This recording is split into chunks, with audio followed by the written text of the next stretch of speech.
वळूया इतर बातम्यांकडे. बातमी आहे ठाण्यातून. ठाण्यामध्ये दुर्घटना घडलेली आहे. उन्नत मार्गाचं काम सुरू असताना ही दुर्घटना घडली आहे. ठाण्यामध्ये क्रेन कोसळून मोठी दुर्घटना घडली आहे.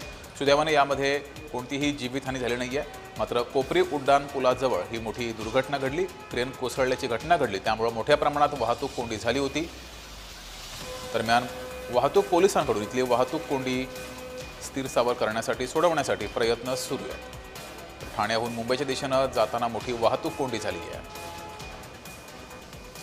नागरिकांना विनंती आहे, ज्यांना मुंबईला जायचं आहे त्यांनी मोडेला चकनाका एलबीएस रोड याचा वापर केला किंवा भास्कर कट मार्गे हरिओम नगर कट पर्यंत गेले तरी चालेल.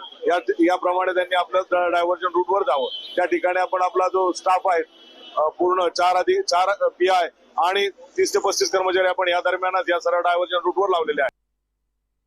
4 वाजता सदरून घटना घडलेली होती. त्याच्यात क्रेन आपलं रेग्युलर काम आटपून क्रेनचा जो टेक्निशियन आहे तो क्रेन बाजूला करत होता. त्यांनी एक जॅक काढलं होतं आणि क्रेन स्विंग केली. त्यात ती पूर्ण स्विंग झाली आणि क्रेन टिल्ट झालेली आहे. तर आता वाहतूक कोंडी झालेली आहे. कुठपर्यंत सध्या आपल्याकडे ठाण्याकडची जी लाईन आहे ती नितीन ब्रिजच्या वरती आहे, नितीन जंक्शनच्या वरती, आणि जी मुंबईकडनं जी येणारी लाईन आहे ती मुलुंड चेकनाक्यापर्यंत आहे.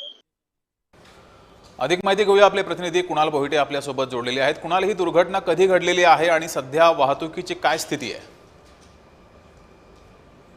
सुमारे 4 वाजताच्या दरम्यान ही संपूर्ण घटना घडलेली आहे आणि 4 नंतरच मोठ्या प्रमाणात वाहतूक जी आहे किंवा रहदारी जी आहे ती ठाण्याच्या दिशेने मुंबईच्या दिशेकडे जाताना आपल्याला पाहायला मिळते. मात्र ही दुर्घटना घडल्यानंतर मोठ्या प्रमाणात वाहतूक कोंडी जी आहे या ठिकाणी झालेली आहे आणि एकंदरीतच साकेत उन्नत मार्गाचं काम जे आहे ते या क्रेनच्या माध्यमातून सुरू होतं. मात्र क्रेनची ही दुर्घटना घडल्यानंतर मोठ्या प्रमाणात वाहतूक कोंडी जी आहे ती आता पूर्व द्रुतगती मार्गावरती पाहायला मिळते. त्यामुळे वाहतूक उपायुक्त पंकज शिरसाट यांच्या मार्गदर्शनाखाली त्या ठिकाणी आता सर्वच वाहतूक कर्मचारी जे आहेत ती वाहतूक वळवण्यासाठी त्या ठिकाणी सज्ज झालेले आहेत. वाहतूक पोलीस उपायुक्त पंकज शिरसाट यांनी आवाहन केलेलं आहे की जे ठाण्याहून मुंबईकडे जाणारे जे काही वाहन चालक आहेत त्यांनी डायव्हर्जन घ्यावं, म्हणजे एलबीएस मार्गे त्यांनी मुंबईकडे प्रस्थान करावं, जेणेकरून जी पूर्वद्रुतगती मार्गावरती होणारी वाहतूक कोंडी आहे ती सोडवता येईल किंवा त्या ठिकाणी वाहतूक कोंडी होणार नाही. त्यामुळे आता काही वेळातच ही जी क्रेन आहे ही पूर्ववत करून